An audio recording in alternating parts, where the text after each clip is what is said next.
Hello everybody. Today is 29th of June 2020. It's about 3:20 in the afternoon, which means the markets are closing in 40 minutes. And surprise, surprise, Economy Times is going to make a bearish case for the short term in the stock market and the property market. And I'll talk about a few other things in this video. I don't want to make it too long. We'll see where we end up.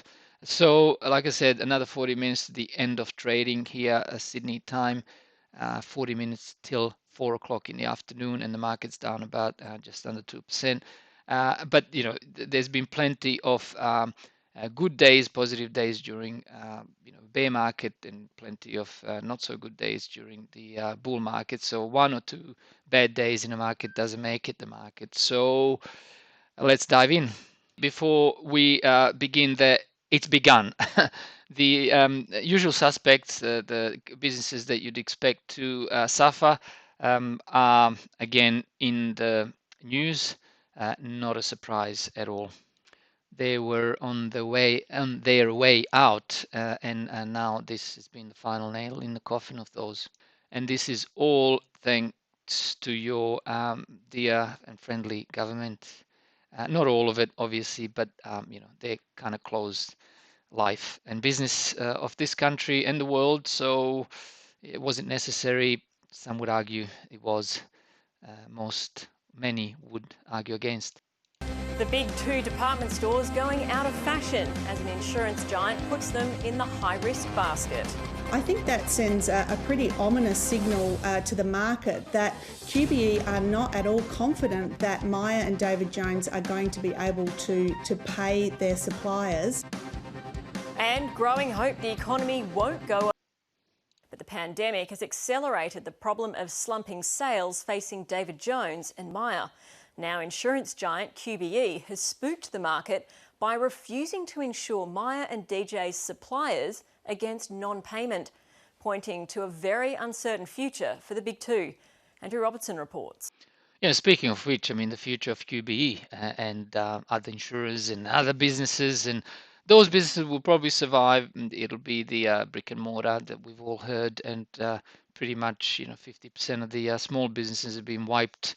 And the ones that are reopening now are probably going to realize that it wasn't worth it because there's still these lockdowns, and we'll talk about those as well because the quote-unquote second wave is everywhere on the news. I went to the medical center here next door to do my usual year and a half or so blood test, and there were TVs everywhere, Channel 7, Channel 9, and that's all they were talking about. Amazing. That's my insight into the current affairs of the mainstream. What I also did is I deliberately went into my mobile phone, right? And I went into a YouTube app, and I went into home tab type thing. And then there's a couple of videos they recommend for you and a sponsored video. And then there's like a carousel that you can go and look at the views, I mean, news, because that doesn't matter what you subscribe to, the news is there, and it was all about the CV, right, and the second wave and the increase of cases in Victoria and United States. I just thought this is it, it's on. This is how it started, because when we found out about the CV initially, the things didn't shut down. They didn't wait. They actually waited until a certain date in March until they declared pandemic and said, okay, we're going to shut down the economy and the world and travel and everything else. And this is all changing. And yeah.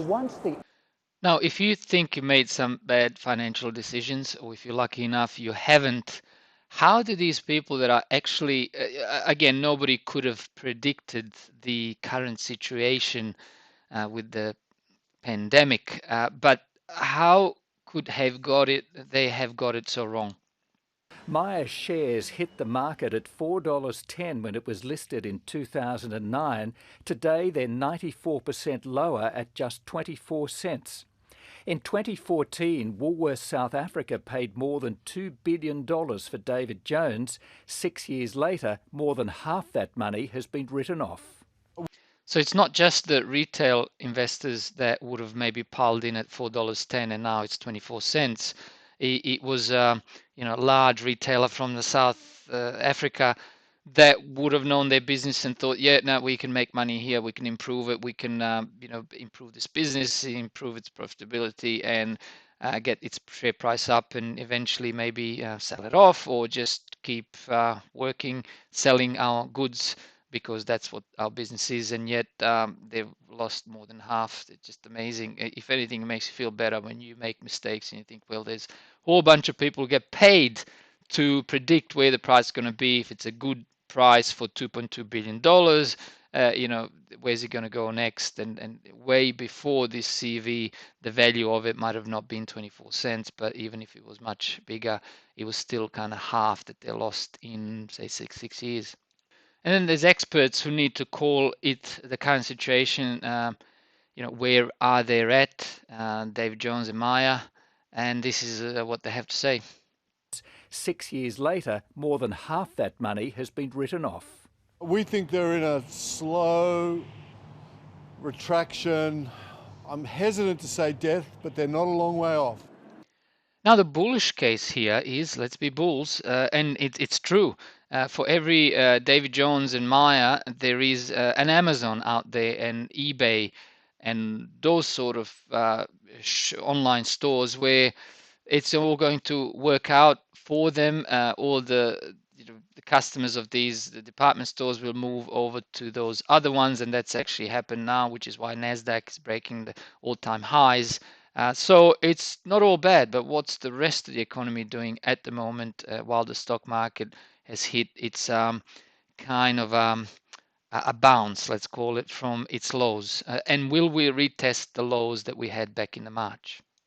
And let's remind ourselves what actually happened back on 23rd of March. We hit the low of 4,546 closing on ASX 200, which is 200 largest companies in Australia. By the market cap, I believe that's what ASX 200 is, and it's re-rated every so often to add some companies and remove others as they overtake each other. A lot of concern about second wave.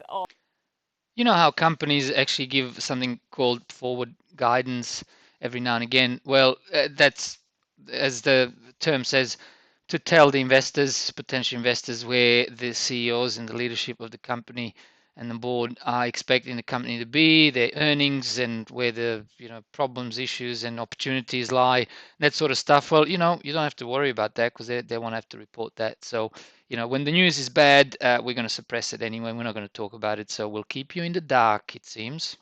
The ASX has allowed particularly things like forward guidance to be scrapped. So don't expect to get forward guidance anytime soon. What you are going to get is communication. And that might be a statement from the CEO or the CFO saying, look, we have seen since restrictions have been slightly lifted that X is happening to our overall sales, or that Y is happening to our overall earnings, that costs are doing X, Y, Z. So that's where, inverted commas, surprises could probably come from. Now, what about tourism? I have been stating before that I can't wait for the interstate borders to reopen so I can go up to Queensland, catch some sun. I think I can't do it yet. I can kind of fly, and then I have to quarantine myself as far as I know. The current legislation is, or whatever it is, they call it law, but apparently it's actually not law. But in any case, if I was to go there, I wouldn't be as free, and not to mention that half the businesses I like to visit will be closed. So I still have the vouchers for Jetstar and that, which I kind of have to use. But to be honest, I am not doing it until it's completely 100% reopened. I don't like this 100 or 50 people and then 100 people, and then we'll reassess every weekend. So if I book something in a month, I've got no confidence that in a month I'll actually be able to fly, and then I have to, maybe if I'm lucky, take the voucher again, and I just can't do it. I told you before, I'm not spending into this economy, unfortunately. And until they give some confidence in consumers like myself, the money is just going to stay in my pocket. I'm sorry to say that. From the top of the bridge to the beaches of Broome, the outlook for the $140 billion tourism sector with no international travellers in sight. Again, you don't need international travellers not to come in. There's a domestic traveller here, yours truly, And like I said, he ain't going anywhere until you give us some sort of confidence that this hoax is over.